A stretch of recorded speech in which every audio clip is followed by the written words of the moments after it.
What's going on, everybody? It is your man, Cleveland Terry, and today we're going to be talking about when you should be refunding your client's money. Let's talk about that now.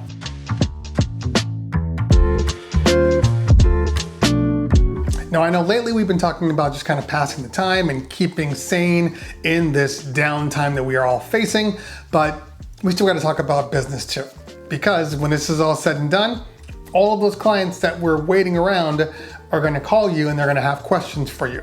I talked a little bit about this in my last video, but now I really want to talk about when you should refund clients, because it's been a question that's come up many times. I figure, hey, we got the time, now is the time to answer it. So before we go into the standardized when you should refund clients, I want to talk about the elephant in the room, which is the situation we're in right now. Now, in this situation, all the things I'm going to talk about after the fact don't apply. This one we have to look at way differently than your standard business practices, okay?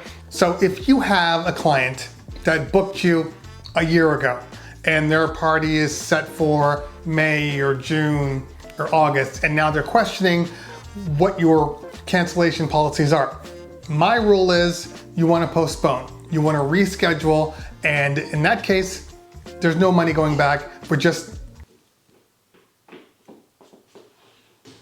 So in that case, there's no money going back. We're literally just delaying it to a further date. That's the way you really want to do it if you can. Now, in the event that a client cancels, okay, and they booked you a year ago, my policy is, you know what, just don't charge them the final balance. The deposit is legally non-refundable. At least it's not refundable in my contracts. So in the case that happens, I tend to tell people, you know what, that's fine, go ahead and cancel. We're just not going to charge you for the remaining money, because legally speaking, that's the wrong word.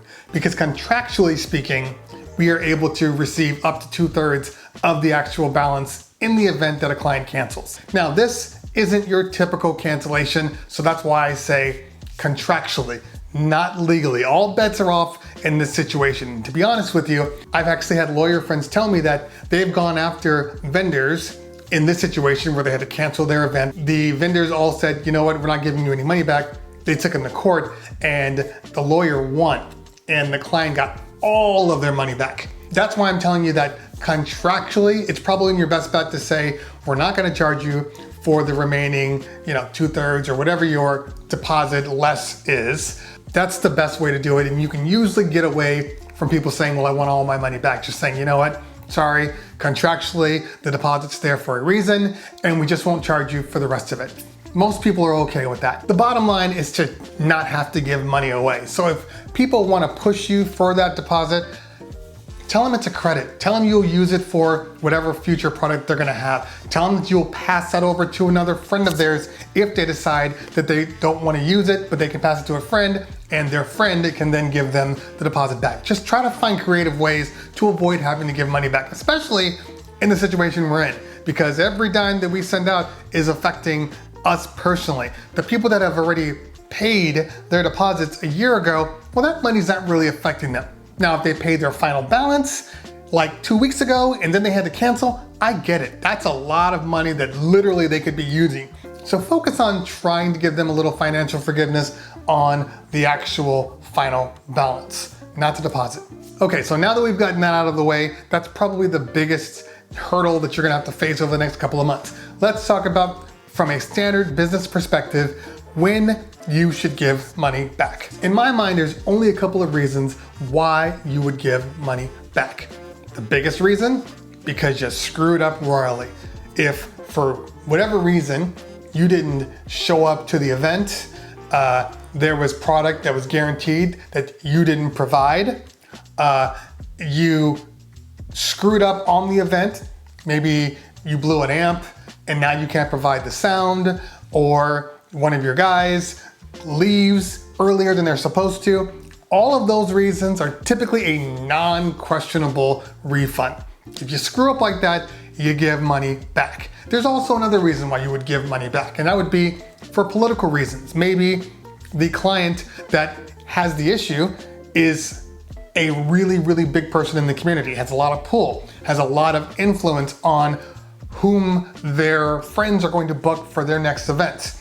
Those are the types of things that you probably want to figure out a way to make sure that client is happy before they start talking bad about you, and now you've lost out on all these potential clients. No matter if it's your fault or not, sometimes you might have to do that, and those things, your mileage may vary.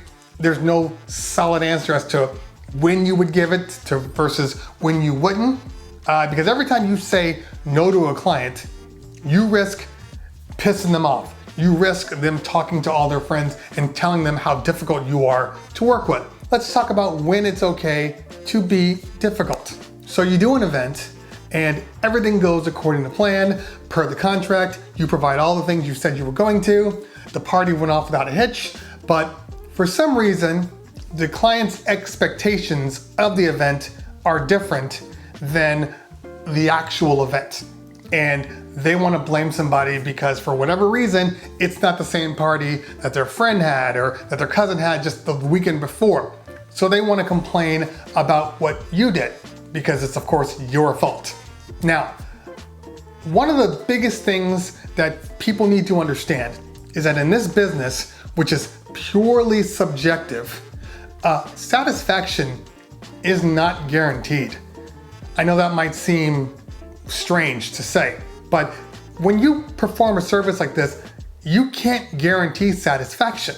You can only guarantee that you're going to be there, that you're going to provide what you said you're going to provide, and that you're going to do the best job that you possibly can. Outside of that, there's absolutely nothing that you can do to ensure bliss, okay? That's not gonna happen. Now, you can do your best job, and your best job should typically mean that the party is great and everybody's satisfied, but that's not the rule. That's not in your contract that says, I guarantee you will be satisfied. Again, because it's subjective, all bets are off as to what they think is satisfaction versus what you think is satisfaction. I mean, I've had clients where we've just destroyed that event. Everybody was happy, people were coming up to us, you guys were amazing, give me your card, blah, blah, blah. And the client's like, well, I wanted this and you played this. You play a lot more of this when you should have played this. And it's just like, well, you know, your crowd was dictating what we were playing, so we still hit what you wanted, but maybe we had to play a little more of this to keep your party packed. Now, that is a subjective reaction because in her mind, it could have been better. But in everybody else's mind, it was amazing. That's why you can't guarantee satisfaction. Also, people are not guaranteed. So in my business, I have a DJ, an MC, a couple of dancers, and depending on what they ask for. Now, they could turn around and say, hey, I want to make sure I have this person and this person on my event. And you can say, okay, I'll put that request in and I will try to get them on your party. And then for whatever reason, they can't do it. They get sick, they get injured, they decide to take another event somewhere else. When that happens, well, technically speaking, you, the owner, are responsible, except you're not, because you can't guarantee people. The only thing you can really guarantee is that you will be there as a company, but you can't guarantee who's going to be there. Never guarantee a person will be there. It's not possible. Because if you guarantee in writing that person is gonna be there and they die, well, technically speaking, you're still responsible. So avoid that. Make it a request, don't make it a guarantee. So if a person doesn't show up and they're like, well, you didn't give me who I asked for, I want my money back, well, that's not what they're booking. They're booking the DJ company. They're not booking the individual.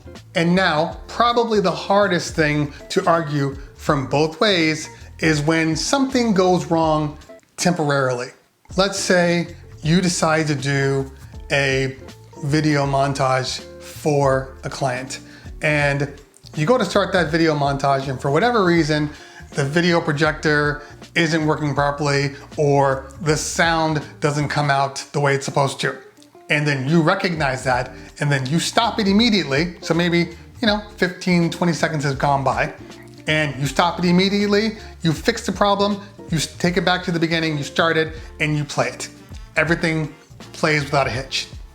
That client has, because I know this, will turn around and say, you know, we spent a lot of time on this montage and, you know, you guys really screwed up on projecting it correctly. So we want our money back. And the answer is going to be, well, did you watch the video? Well, yes, but in the beginning there was a problem. Okay, but did we rectify the situation? We did? Okay, well, then you don't get money back. Things happen in live environments. And sometimes, you know, you might set something up and then the wait staff walks across and kicks the cord and knocks out your projector. And now you have to wait for that thing to recycle itself. There's always reasons why these things happen. I had a situation recently where the client reserved cold sparklers. And we got to the venue and the venue said, oh, you know what? We've had problems with cold sparklers. We're no longer allowing them. Tells the client this. And the client says, well, no, I already paid for them. You know, I want them, but they did allow them to shoot them off a little bit, just not all night long. So after that party, the client calls me and says, hey, we weren't able to use the cold sparklers at all.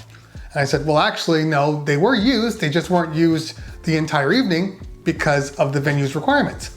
So then the client says, I don't think I got what I paid for. I paid for cold sparklers to be on all night and you didn't provide that. I said, it wasn't because we didn't want to. We brought the cold sparklers, they were set up, everything was fine. The venue decided that they did not want them to be shot. And even then, they still allowed you to shoot them, just not the entire time. We can't give you money back.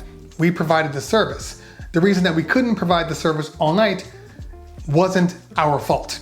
You have to gauge when you refund and why you refund versus just flat out saying, no refunds. We don't do that, no refunds. You don't want to be the difficult company, because if you're the difficult company, people are less likely to book you because they know that if something goes wrong, they're gonna have to fight you tooth and nail to get anything back.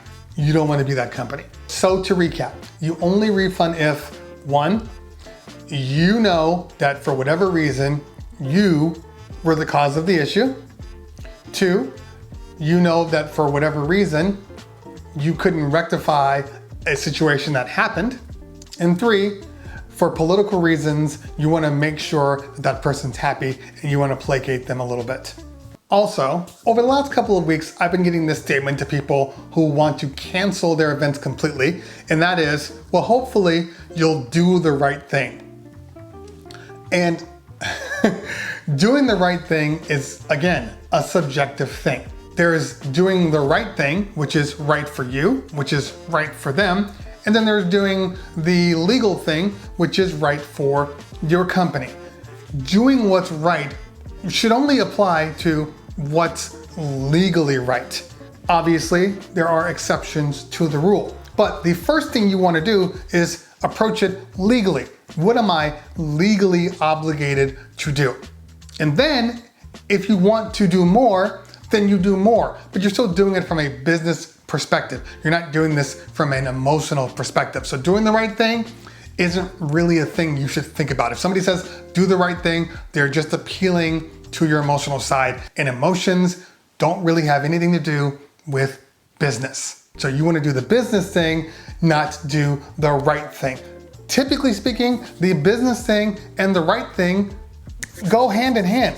As long as you're following your own contracts, the contract that that client signs, there really isn't a right or wrong. It's just a legal thing. It is a contractual thing. Sorry, that's just facts. I'm not trying to sugarcoat this at all, guys. All right, guys, that's it for me. If you found what I said here useful, hit that like button. If you found what I said here really useful, hit that subscribe button. Make sure you follow me on the Twitters and the Instagrams. I also have a couple of things that I am doing now, where I'm starting to do some live DJing on both the YouTube and Twitch. And also, I know some of you people have asked about setting up a Patreon, so I've done one. So listed below is my Patreon link if you want to support the channel, which in fact is meaning you're supporting me and all the things that I do, which could be the tutorials and the live videos and the reviews. This would help me out, and I would appreciate anybody that's able to do so. Besides that, guys, always a pleasure talking to you. If I don't talk to you later, we'll talk soon. Peace.